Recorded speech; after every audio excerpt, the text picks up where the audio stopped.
Hello student, আমি আগের দিনে তড়িৎ দ্বিমেরু কি সেটা বলেছি। তো আজকে আমি সেটারই পরবর্তী অংশে যাচ্ছি। তো দেখো, আজকে আমাদের আলোচ্য বিষয়গুলি হলো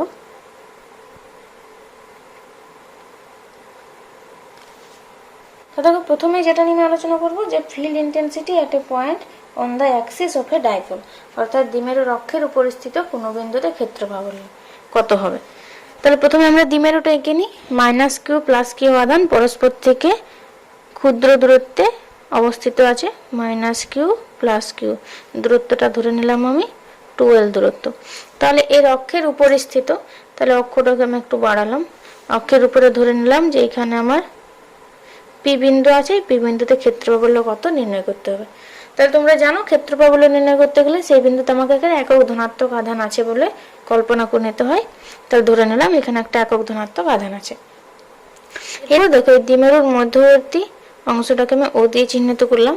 তাহলে ও থেকে পি এর দূরত্ব হচ্ছে আর, ধরে নিলাম আর দূরত্বে অবস্থিত পি বিন্দুটা।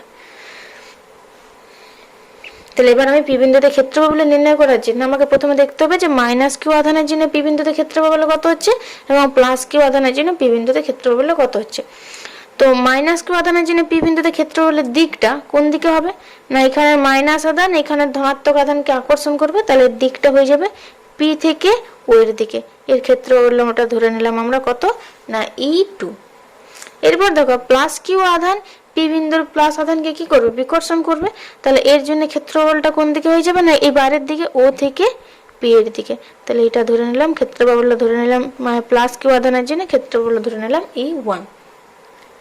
এরপর আমি দেখবো মানগুলো কত, E1 এবং E2 মান কত।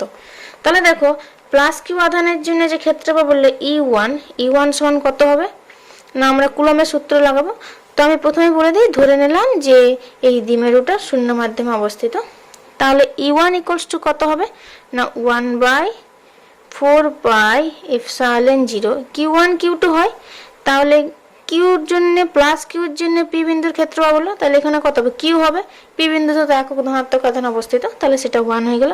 Q by r square. তাহলে দেখবো এবার আর এর মানটা কত। তাহলে দেখো, এই পুরো ও থেকে পি এর দূরত্ব হচ্ছে আর, আবার ও থেকে কিউর দূরত্ব কত এল, কারণ পুরোটা যদি মাইনাস কিউ থেকে প্লাস কিউর দূরত্ব 2l হয়, তাহলে ও থেকে কিউর দূরত্ব এই দূরত্বটা কত হয়ে গেল আমার এল। তাহলে এই আর থেকে পি, এই প্লাস কিউ থেকে পি এই দূরত্বটা হয়ে গেল আর মাইনাস এল। তাহলে এটা লিখলাম আমি আর মাইনাস এল তার হোল স্কোয়ার। ই এর দিকটা কোন দিকে ছিল না, ই ছিল ও থেকে পি এর দিকে, তাহলে ও পি বরাবর। এটা হয়ে গেল E1 ক্ষেত্র প্রাবল্যের মান। এবার E2 ক্ষেত্র প্রাবল্যের মানটা কত হবে না, কুলম্বের সূত্র 1/4πε0। তাহলে এখানেও আধানটা আমার কিউই হবে, ডিভাইডেড বাই আর স্কোয়ার। তাহলে আর এর মানটা দেখো, মাইনাস কিউ থেকে পি এর দূরত্ব কত না, ও থেকে পি এর দূরত্ব হয়ে গেছে আমার আর, আর মাইনাস কিউ থেকে ও এর দূরত্ব এই দূরত্বটা কত স্মল এল, তাহলে আর প্লাস এল তার হোল স্কোয়ার। এর দিকটা কোন দিকে হয়ে গেছে, দিকটা হয়ে গেছে আমার পি থেকে ও এর দিকে, তাহলে পি ও বরাবর। তাহলে এবার দেখো, পি বিন্দুতে মোট ক্ষেত্র প্রাবল্য কত হবে, লব্ধি প্রাবল্য না, এইদিকে E1 কাজ করছে এদিকে E2 কাজ করছে, তাহলে লব্ধি প্রাবল্য E ইকুয়ালস টু আমি কি বলতে পারি না E1 মাইনাস E2। কারণ দেখো E1 এর মানটা বড়, আর মাইনাস এল তার হোল স্কোয়ার আছে নিচে, এখানে আর প্লাস এল তার হোল স্কোয়ার আছে। তাহলে এই ভগ্নাংশটা এখানে এই যে হরটা, এই হরের মানটা কম, এই হরের মানটা বেশি। তাহলে আমার কি হচ্ছে, E1টা বড় হয়ে যাচ্ছে, E2টা ছোট হয়ে যাচ্ছে। তাহলে E equals to E1 minus E2। তাহলে কি হবে না, এখান থেকে আমি প্রথমে Q/4πε0টা কমন নিয়ে রাখলাম। তাহলে কি পড়ে আছে, উপরেরটাই 1/r মাইনাস এল তার হোল স্কোয়ার মাইনাস নিচে পড়ে আছে আর প্লাস এল তার হোল স্কোয়ার। এবার দেখো, ই এর দিকটা কোন দিকে হবে না, E1 যদি বড় হয় তাহলে আমার কি হবে, মানে মোট লব্ধি প্রাবল্যটা আমার E1 এর দিকে হবে। অর্থাৎ আমি বলে দিতে পারি এর দিকটা কোন দিকে হয়ে গেল না, দিকটা হয়ে যাবে পি ও বরাবর, অর্থাৎ E1 এর দিকে হয়ে যাবে ক্ষেত্র প্রাবল্যটা। এবার দেখো, এটা ক্যালকুলেশন করলে কত দাঁড়াচ্ছে 4πε0, এখানে হয়ে যাবে আর মাইনাস এল তার হোল স্কোয়ার আর প্লাস এল তার হোল স্কোয়ার, উপরে হয়ে যাবে 4 আর এল। উপরে হয়ে গেল 4RL, নিচে আর মাইনাস এল তার হোল স্কোয়ার আর প্লাস এল তার হোল স্কোয়ার। তাহলে দেখো এটাকে এবার যদি আমরা ক্যালকুলেশন করি, 4RL নিচটা হয়ে যাবে আর স্কোয়ার মাইনাস এল স্কোয়ার তার হোল স্কোয়ার। তাহলে এখানে 4RL Q, Q into 4RL, এখান থেকে আমরা 2Q এলটাকে পি বসালাম, তাহলে সাথে পড়ে থাকলো একটা 2R, অর্থাৎ 2PR, নিচে হয়ে গেল 4πε0 আর স্কোয়ার মাইনাস এল স্কোয়ার তার হোল স্কোয়ার।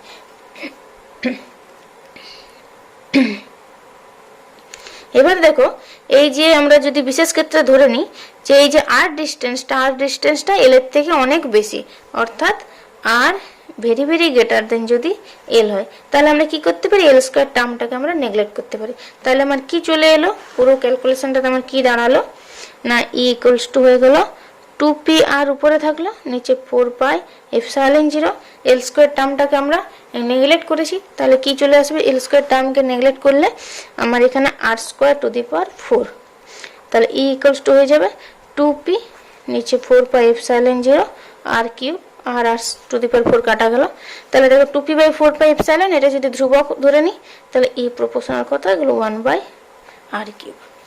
দেখো এবার আমরা বলবো দ্বিমেরুর লম্ব সমদ্বিখণ্ডকের উপরিস্থিত কোনো বিন্দুতে ক্ষেত্রফল হলো field intensity at a point on the perpendicular bisector of A dipole. তাহলে প্রথমে আমরা দ্বিমেরুটা এঁকে নিই, -q + q আধান পরস্পর থেকে 12 দূরত্বে অবস্থিত। দ্বিমেরুর লম্ব সমদ্বিখণ্ডক ধরে নিলাম দ্বিমেরুটাকে ও বিন্দুতে ছেদ করেছে। তাহলে দেখো লম্ব সমদ্বিখণ্ডকের উপর আমরা একটা বিন্দু পি নিলাম যা ও থেকে আর ডিস্টেন্স দূরত্বে অবস্থিত। তাহলে এবার আমরা -q আধানের জন্য দেখব পি বিন্দুতে ক্ষেত্রফল কত হচ্ছে, +q আধানের জন্য পি বিন্দুতে ক্ষেত্রফল কত হচ্ছে তা আমরা নির্ণয় করব। তাহলে দেখো আমরা ক্ষেত্রফল নির্ণয় করার জন্য ধরে নিই যে পি বিন্দুতে একটি একক ধনাত্মক আধান রয়েছে। তাহলে -q আধানের জন্য পি বিন্দুতে ক্ষেত্রফল কত হবে সেটা নির্ণয় করার জন্য আমরা এইগুলো প্রথমে যোগ করে রাখলাম, -q থেকে পি আর +q থেকে পি আমরা যোগ করে রাখলাম, এটাকে আমরা এ এবং বি বিন্দুতে চিহ্নিত করলাম। তাহলে দেখো -q আধানের জন্য পি বিন্দুতে ক্ষেত্রফল কত হবে না, এখানে মাইনাস আধান আছে, পি বিন্দুতে ধনাত্মক আধান আছে, তাহলে পরস্পরকে আকর্ষণ করবে, তাহলে এটা কোন দিকে হয়ে যাবে, পি থেকে এ বরাবর হয়ে যাবে। এই ক্ষেত্রফলটাকে আমরা ধরলাম E2। এখানে দেখো +q আধান পি বিন্দুর +q আধানকে কি করবে, বিকর্ষণ করবে, তাহলে এটা কোন দিকে হয়ে যাবে না, এটা হয়ে যাবে বি থেকে পি, ওই বাইরের দিকে, তাহলে এটাকে আমরা ক্ষেত্রফল ধরে নিলাম E1, যেটা হয়ে গেল বিপি বরাবর। তাহলে এবার আমরা কি দেখব যে E2 এর মান কত এবং E1 এর মান কত। তাহলে প্রথমে আমরা বলে দিই যে এই যে সংস্থাটা ডাইপোলটা এটা শূন্য মাধ্যমে অবস্থিত রয়েছে, এটা আমরা ধরে নিলাম। তাহলে E2 কত হবে না, আমরা কুলম্বের সূত্র লাগাবো 1/4πε0 Q1 Q2/r²। তাহলে এখানে কিউটা কত হয়ে গেল, -q যে কি লিখলাম, Q2টা আমার 1 হয়ে গেছে, /r²। তাহলে এদের মধ্যবর্তী দূরত্ব হলো কত, AP তার হোল স্কয়ার। ক্ষেত্রফলটা কোন দিকে কাজ করছিল না, পি থেকে এর দিকে, তাহলে পি এ বরাবর।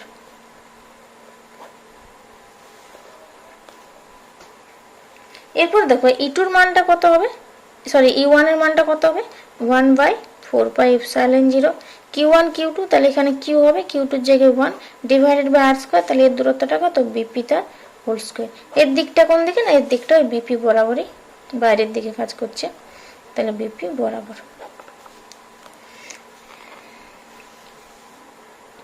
এখানে দেখো এই কোণটাকে আমি থিটা, এই কোণটাকে আমি থিটা চিহ্নিত করলাম।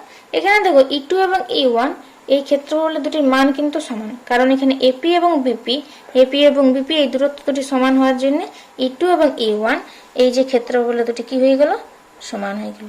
তাহলে আমার পি বিন্দুতে এখন মোট ক্ষেত্রফল কত হবে, লব্ধি প্রাবল্য না, আমি কি করব, E2 কে উপাংশে ভাগ করব, অনুভূমিক উপাংশ লম্ব উপাংশ, E1 কে আমি অনুভূমিক উপাংশ এবং লম্ব উপাংশে ভাগ করলাম। তাহলে E2 কে আমি অনুভূমিক উপাংশ ভাগ করার জন্য এই দিকে আমি পি আর বরাবর E2 এর উপাংশ কত হয়ে যাবে, E2 cos থিটা হয়ে যাবে।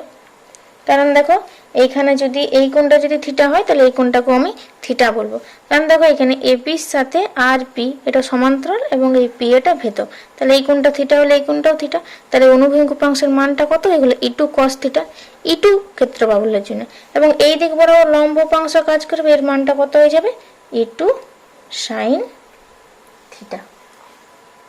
তাহলে এই দিকটা হয়ে গেল E2 sin থিটা। তাহলে E2 কে আমরা দুটো উপাংশে ভাগ করলাম। এবার ঠিক একই রকম ভাবে E1 এর ক্ষেত্রফলের জন্য আমার দুদিকে উপাংশ ভাগ করতে হবে। তাহলে দেখো এই কোণ এইখানে দেখো এপির সাথে পিআর সমান্তরাল, এবং এইটাকে যদি আমরা বিপিটাকে যদি ভেদক ধরি, তাহলে এইটা যদি থিটা হয়, তাহলে এই কোণটাও আমার অনুরূপ কোণ হিসাবে কত হয়ে যাবে, থিটা হয়ে যাবে।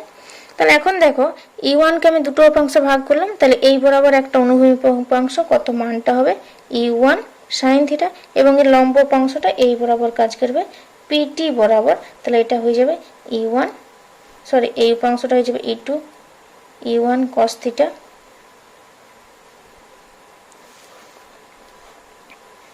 তাহলে দেখো E1 কেও আমি দুটো উপাংশে ভাগ করব, একদিকে হয়ে গেল আমার অনুভূমিক উপাংশ E1 cos থিটা, এবং উল্লম্ব উপাংশ পিটি বরাবর কাজ করবে E1 sin থিটা। ঠিক আছে, তাহলে দেখো এখন এই যে পিটি বরাবর E1 sin থিটা, আর এইদিকে আমি পিও বরাবর যেটা E2 sin থিটা, যেটা এই দুটো কি না পরস্পরকে প্রশমিত করবে, কারণ E1 এবং E2 দুটি ক্ষেত্রফলের মান সমান, তাহলে E1 sin theta E2 sin theta পরস্পরকে প্রশমিত করবে।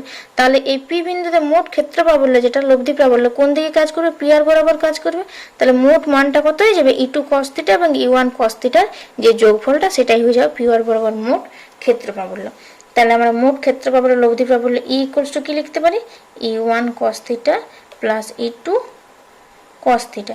এখানে থেকে E1 E2 এর মানটা যেহেতু সমান, তাহলে এটাকে আমরা লিখতে পারি 2E1 cos থিটা। কোন বরাবর কাজ করছে না, পিআর বরাবর কাজ করছে। তাহলে এখানে আমরা মানটা যদি বসাই, তাহলে E1 এর মান কত 1/4πε0 q/bp তার whole square into cos theta. তাহলে এখানে 2q থাকলো, এখানে 4πε0 বিপি স্কয়ার। এই দেখো বিপিটা কি হবে, এটা একটা সমকোণী ত্রিভুজ, ওপিবি হচ্ছে সমকোণী ত্রিভুজ। তাহলে এই ডিসটেন্সটা হয়ে যায় আমার পিও ডিসটেন্সটা আর, এবং এই ডিসটেন্সটা হয়ে যায় এল। তাহলে এটা অতিভুজের মানটা কত, √ লম্ব স্কয়ার প্লাস ভূমি স্কয়ার, অর্থাৎ √r square plus L square. তাহলে বিপি স্কয়ার কি সমান কি লিখতে পারি, R square plus L square তার whole square √r square plus L square তার হোল স্কয়ার। cos থিটা কি হয়, cos থিটা হয়ে যায় ভূমি বাই অতিভুজ, তাহলে ভূমিটা হয়ে গেল আমার এল, অতিভুজটা হয়ে গেল √r square plus L square. তাহলে দেখো এখানে ক্যালকুলেশন করলে কি হবে, 2ql ডিভাইডেড বাই 4πε0, এখানে √ হোল স্কয়ার, তাহলে রুটটা উঠে যাবে, তাহলে কি হয়ে যাবে না r square plus L square √r square plus L square. তাহলে দেখো এটাকে ক্যালকুলেশন করলে আমরা কি পাবো, মোট ক্ষেত্র প্রাবল্য E = লব্ধি প্রাবল্য 2ql divided by 4πε0 r square plus L square to the power 3/2। এবার যদি আমরা ধরে নিই যে পি বিন্দুটা যে দূরত্ব, অর্থাৎ আর এর দূরত্ব হচ্ছে এই কি এল এর দূরত্ব থেকে খুব বেশি, অর্থাৎ R very very greater than L যদি আমরা ধরে নিই, তাহলে E = কি বসাবো, 2ql ডিভাইডেড বাই 4πε0, তাহলে এল স্কয়ারকে আমরা নেগলেক্ট করব, তাহলে r square to the power 3/2। তাহলে এটা কাটলো, তাহলে কি চলে গেল, E = 2ql divided by 4πε0 r3। এবার দেখো 2ql = কি হয়, p হয়, তড়িৎ দ্বিমেরু ভ্রামক। তাহলে আমরা কি বসাতে পারি, E = p/4πε0 r3। তাহলে p/4πε0 এটা কি আমার ধ্রুবক, তাহলে E প্রপোর্শনাল কি লিখতে পারি, 1/r3। এবার দেখো আমরা বলবো সুষম তড়িৎ ক্ষেত্রে অবস্থিত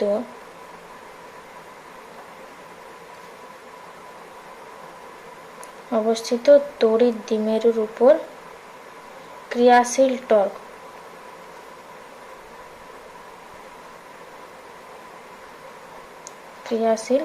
টর্কের রাশিমালা কত হবে। তাহলে প্রথমে আমরা সুষম তড়িৎ ক্ষেত্র বলতে আমরা জানি তড়িৎ ক্ষেত্র কি হচ্ছে না, প্রতিটা বিন্দুতে ই এর মান সমান এবং তারা পরস্পরের সাথে কি হয়, সমান্তরাল হয়, এরকম তড়িৎ ক্ষেত্রকে বলি আমরা সুষম তড়িৎ ক্ষেত্র। তাহলে ধরো এইখানে তড়িৎ ক্ষেত্রটা ই তড়িৎ ক্ষেত্র আছে, তাহলে এই সুষম তড়িৎ ক্ষেত্রে আমরা একটা তড়িৎ দ্বিমেরুকে রাখছি। তাহলে একটা তড়িৎ দ্বিমেরুকে থিটা কোণ করে সুষম তড়িৎ ক্ষেত্রে আমরা রেখেছি, এখানে -q এখানে +q। এই তড়িৎ দ্বিমেরুটা পরস্পরের দূরত্ব হচ্ছে কত দূরত্ব না 2l দূরত্বে পরস্পরকে আমরা রেখেছি। তড়িৎ এর সাথে সুষম তড়িৎ ক্ষেত্রের সাথে তড়িৎ দ্বিমেরুটি থিটা কোণ করে অবস্থান করেছে। তাহলে এখন এই থিটা কোণ করে অবস্থান করার জন্য এর ক্ষেত্রে ক্রিয়াশীল টর্ক আমরা বার করব। তাহলে দেখো এখানে +q বিন্দুতে আমার এই তড়িৎ ক্ষেত্রের জন্য কি হবে না এখানে একটা বল কাজ করবে, কিউ ই বল কাজ করবে। মাইনাস কিউ আধানের জন্য কি হচ্ছে এখানে মাইনাস কিউ ই বল কাজ করবে। আমরা জানি সবসময় তড়িৎ দ্বিমের উপর ক্রিয়াশীল বল মাইনাস থেকে প্লাসের দিকে ঋণাত্মক থেকে ধনাত্মক বরাবর ক্রিয়াশীল হয়। তাহলে দেখো এখানে কিউই এবং মাইনাস কিউই এই যে বল দুটি, এই বল দুটির মান কিন্তু সমান, কিন্তু কি হচ্ছে না বিপরীতমুখী। প্লাস কিউই যে বল সেটা উপর দিকে কাজ করছে, এই কি হচ্ছে নিম্নমুখী। তাহলে এই বল দুটির কিউই বল দুটির মান সমান, কিন্তু এদের কি হচ্ছে না অভিমুখটা আলাদা। তাহলে এই বল দুটি কি করে পরস্পরকে প্রশমিত করবে, অর্থাৎ এই যে তড়িৎ দ্বিমেরুর সুষম তড়িৎ ক্ষেত্রে যে তোমার তড়িৎ দ্বিমেরুটি আছে তারপর যে লব্ধি বল, সেই লব্ধি বল কিন্তু শূন্য হয়। কিন্তু লব্ধি বল শূন্য হলো আমরা জানি যে যদি দুটি বল সমান এবং সমান্তরাল, যদি দুটি বল বিপরীতমুখী হয় তাহলে সেখানে কি হয় না একটা টর্কের সৃষ্টি হয়। এটা আমরা জানি যে সমান এবং সমান্তরাল এবং বিপরীতমুখী বল কি করে না একটা টর্কের সৃষ্টি করে। তাহলে এই ক্ষেত্রে দ্বিমেরুটার উপর কি করবে একটা টর্ক কাজ করবে। তাহলে টর্ককে আমরা টাও দিয়ে লিখতে পারি। তাহলে টাও ইকুয়ালস টু কি হয় না টাও ইকুয়ালস টু হয় দ্বিমেরুর যে কোনো একটি বল এবং তাদের মধ্যবর্তী যে কোনো একটি বলের মান এবং তাদের মধ্যবর্তী লম্ব দূরত্ব। তাই লম্ব দূরত্ব এখানে কি হবে না ধরো এটাকে আমরা এ বি,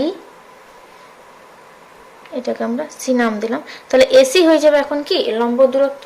তাহলে এই লম্ব দূরত্বটা এখানে দ্বিমেরুর সাথে যদি থিটা কোণ করে তাহলে এই কোণটাকে আমরা কি বলতে পারি থিটা বলতে পারি, কারণ এই দুটো হচ্ছে এটার সাথে এই বাহুটা সমান্তরাল এবং এটা ভেদক। তাহলে এই কোণটা থিটা হলে এই কোণটা থিটা একান্তর কোণ হিসাবে। তাহলে এটা যদি থিটা হয় তাহলে এই বাহুটা আমার লম্ব, তাহলে এর মান কত হয়ে যাবে না এর মান হয়ে যাবে 12 sin থিটা। এই লম্ব সমান কি হয় না লম্ব বাই অতিভুজ ইকুয়ালস টু sin থিটা হয়। তাহলে এটা হয়ে যাবে এসি ইকুয়ালস টু হয়ে যাবে 12 sin থিটা। তাহলে কিউই ইন্টু কিউ লিখতে পারি আমরা 12 sin থিটা। টাও ইকুয়ালস লিখতে পারি যে কোনো একটা বলের মান কিউই ইন্টু তাদের মধ্যবর্তী লম্ব দূরত্ব এসি ইকুয়ালস টু হয়ে গেল 12 sin থিটা। তাহলে tau equals two kiwi into 12 sin theta. এবার দেখো যে না 2 কিউএল ইকুয়ালস টু পি লিখতে পারি, তাহলে পিই sin থিটা। তাহলে আমরা কি দেখছি না তড়িৎ দ্বিমেরুকে যদি কোনো একটা তড়িৎ ক্ষেত্রের সাথে থিটা কোণ করে আমরা রাখি তাহলে সেক্ষেত্রে কি হচ্ছে না তড়িৎ দ্বিমেরুটার উপর একটি টর্ক কাজ করছে। সেই টর্ক কি করবে না দ্বিমেরুটাকে ঘুরিয়ে তড়িৎ ক্ষেত্র বরাবর স্থাপন করার চেষ্টা করবে।